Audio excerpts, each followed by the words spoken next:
কলার খোসা কিন্তু গাছে বিভিন্নভাবে দেওয়া যায়। যেমন কলার খোসা শুকিয়ে টুকরা, টুকরা করে সেটা গাছের মাটিতে দেওয়া যায় বা পানিতে ভিজিয়ে পা সেই পানিটাও কিন্তু গাছে দেওয়া যায়। কলার খোসা কিন্তু গাছের জন্য খুব ভালো একটা সার। কিন্তু আমি যেভাবে শর্টকাটে কলার খোসা ব্যবহার করি, আমার হাতে যখন সময় থাকে না, আমার গাছের প্রত্যেকটা টবেই কিন্তু এরকম বোতল সেট করে দিয়েছি। সেখানে আমি কিচেন ওয়েস্ট বা কলার খোসাটা যখন আমার হাতে একদমই সময় থাকে না প্রসেস করে দেওয়ার মতো, তখন আমি জাস্ট এরকম বোতলে ফেলে দেই।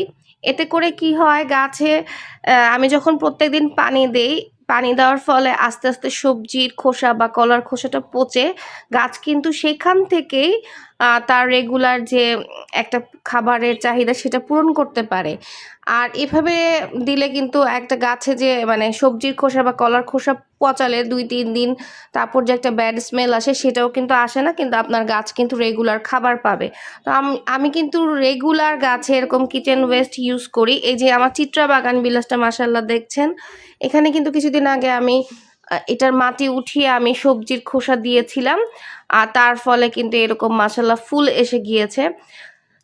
আর শীতকালে তো এমনিতেও বাগানবিলাসে প্রচুর ফুল হয়। তো যখনই গাছে ফুল আসে তার কিন্তু এক্সট্রা একটা খাবারের দরকার হয়। তো দেখা যায় সময়ের জন্য কিন্তু রেগুলার প্রত্যেক সপ্তাহে মেইনটেইন করে খাবারটা দেওয়া যায় না।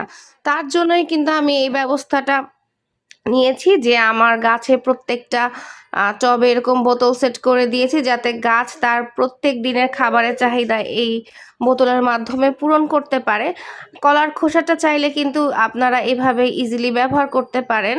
যেকোনো ওয়েতেই ব্যবহার করা যায়। কিন্তু আমার কাছে শর্টকাট ওয়ে এটাই মনে হয় যখন মানে এটাই সময় না থাকে বা প্রসেস করার টাইম না থাকে তখন আমি এভাবেই কলার খোসাটা ব্যবহার করি। এতে কিন্তু গাছে খুব ভালো একটা